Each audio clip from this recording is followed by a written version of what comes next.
नमस्कार। तिब्बत टीवी के हिंदी प्रसारण में स्वागत है। तिब्बत टीवी के साप्ताहिक हिंदी समाचार में हम दर्शकों को परम पावन दलाई लामा, वर्तमान तिब्बत के परिस्थिति, निर्वासन में तिब्बत तथा तिब्बत मुक्ति साधना के संदर्भ में जानकारी प्रस्तुत करते हैं। मैं हूं तेंजिन पेलजोर। आगे देखिए इस सप्ताह के प्रमुख खबर।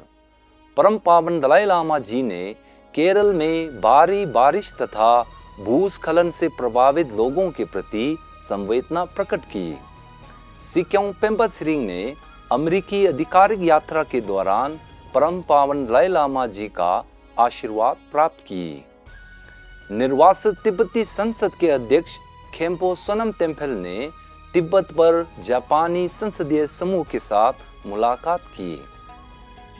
कल्युन जेरी डोल्मा द्वारा द्वितीय सांस्कृतिक एंगेजमेंट पाठ्यक्रम के समापन समारोह को संबोधन। तिब्बत नीति संस्थान द्वारा राग्या शेरिक नॉर्लिंग शैक्षणिक संस्थान का जबरन बंद किए जाने पर पैनल चर्चा का आयोजन। पेरिस ओलंपिक खेल के उद्घाटन समारोह में तिब्बती प्रतिनिधि मंडल ने भाग ली। समाचार विस्तार इस प्रकार से है।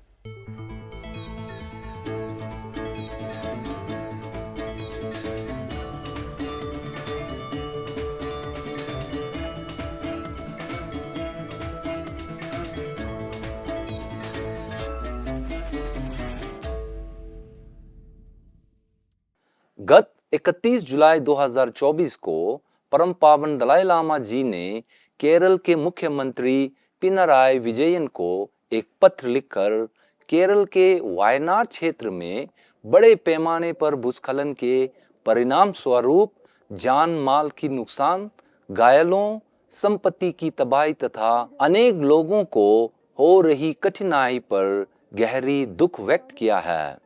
अपने संदेश में परम पावन जी ने मुख्यमंत्री के प्रति संवेदना प्रकट करते हुए इस आपदा से पीड़ित परिजनों और प्रभावित सभी लोगों के लिए प्रार्थना व्यक्त की। उन्होंने कहा कि मुझे ये जानकर खुशी हुई कि राज्य सरकार और अन्य संबंधित एजेंसियों प्रभावित लोगों को बचाव एवं राहत प्रदान करने के लिए काम कर रही है। उन्होंने केरल के लोगों के साथ अपनी सहानुभूति दिखाने हेतु दलाई लामा ट्रस्ट से बचाव एवं राहत प्रयासों के लिए धनराशि प्रदान की है।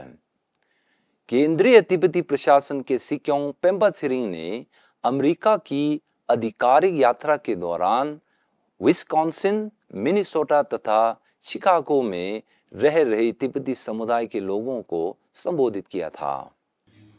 सिक्योंग की यात्रा के दौरान तिब्बती समुदाय के लोगों ने अमेरिका सरकार द्वारा रिजॉल्व तिब्बत एक्ट को कानून में लागू किए जाने पर आभार देने हेतु विशाल समारोह का आयोजन किया था। तिब्बती लोगों को संबोधन में सिक्योंग ने राजनीतिक क्षेत्रों सहित सभी प्रशासनिक क्षेत्रों में परम पावन दलाई लामा जी के दृष्टिकोण को प्राप्त करने के लिए वर्तमान कशाक के दृढ़ समर्पण पर अपनी बात रखी। उन्होंने मध्यम मार्ग नीति के माध्यम से लंबे समय से चल रहे तिब्बत चीन संघर्ष को शांतिपूर्ण रूप से सुलझाने के लिए चीनी समकक्षों के साथ वार्ता बनाए रखने के महत्व पर जोर दिया था। सिक्योंग ने कहा कि तिब्बत मुद्दे पर विश्व का ध्यान पारंपरिक रूप से परम पावन दलाई लामा जी के आजीवन प्रयासों और तिब्बत के अंदर संकटपूर्ण स्थितियों से प्रेरित रहा है। 29 जुलाई को सिक्योंग पेम्बा त्सरिंग ने न्यूयॉर्क में परम पावन दलाई लामा जी का आशीर्वाद प्राप्त किया।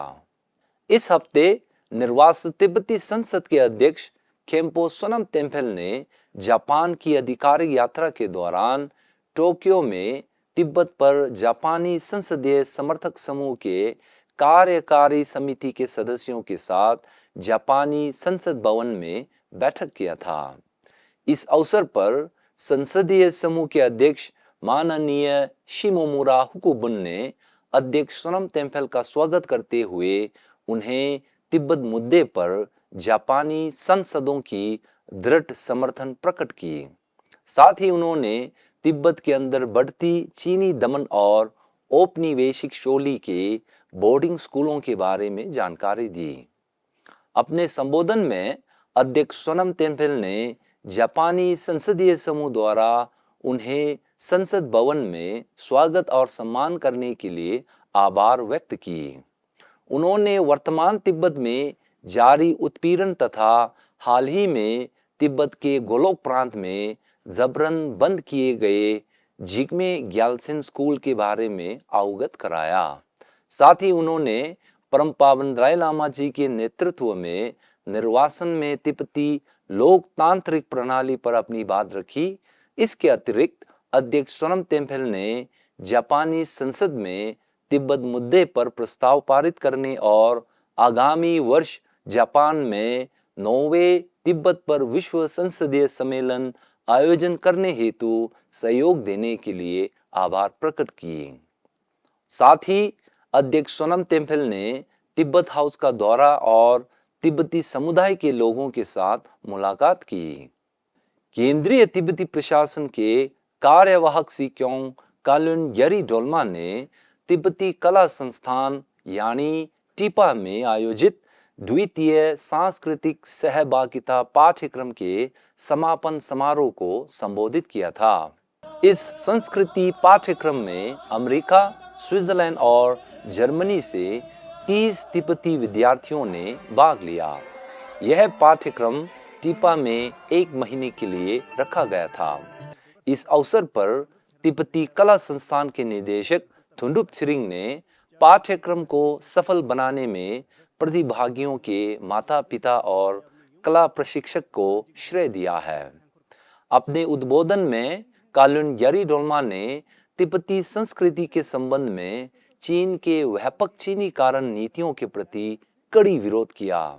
उन्होंने निर्वासन में तिब्बतियों को तिब्बती संस्कृति को संरक्षित करने के लिए परम पावन दलाई लामा जी के शब्दों को पालन करने पर बात की। इस सोमवार केंद्रीय तिब्बती प्रशासन के शोध केंद्र तिब्बत नीति संस्थान ने राज्य शिरिक नॉर्लिंग शैक्षणिक संस्थान का जबरन बंद होना कारण और प्रभाव शीर्षक पर एक पैनल चर्चा का आयोजन किया था। पैनल चर्चा को तिब्बती सांसद पेमा छो, तिब्बत नीति संस्थान के निदेशक दावा छिरिंग और राज्य शिरिक नॉर्लिंग के पूर्व छात्र व तिब्बत वाच के शोधकर्ता शेदे दावा ने संबोधित किया था। अपने व्याख्यान में सांसद पेमा छो ने कहा कि यह संस्थान एक बहुत महत्व है। इस संस्थान में सन 1994 से 2021 तक लगभग 2200 विद्यार्थियों ने इस संस्थान से स्नातक की है। इसी प्रकार पूर्व छात्र शेदे ने स्कूल में अपने अनुभवों तथा यादों को साझा किया। उन्होंने अपने गुरु और स्कूल के संस्थापक जिग्मे के बारे में कहा कि वह एक साधारण भिक्षु थे जिन्होंने तिब्बती भाषा को संरक्षित रखने में अत्यधिक प्रयास किया है।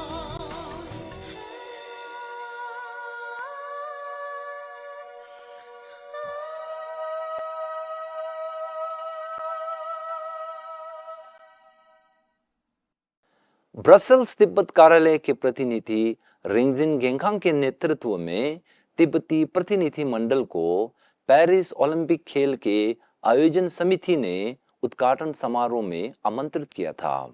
तिब्बती प्रतिनिधि मंडल में फ्रांस के सम्मानजनक थुप्तेन छिरिंग, तिब्बती समुदाय के अध्यक्ष पेमा रिंचे तथा पूर्व अध्यक्ष तेंजिन पेम्पा शामिल थे। जैसे कि आपको पता है, तिब्बत को ओलंपिक खेल में अन्य देशों की तरह प्रतिनिधित्व करने में शामिल नहीं किया गया है। फिर भी इस प्रतिनिधि मंडल की उपस्थिति ने तिब्बत का प्रतिनिधित्व, जागरूकता और तिब्बत की स्थिति को वकालत करने में एक महत्वपूर्ण संदेश दिया है। इसी के साथ आज का खबर यही समाप्त होती है। अगले हफ्ते हम फिर मिलेंगे। मुझे दीजिए आज्ञा। नमस्कार।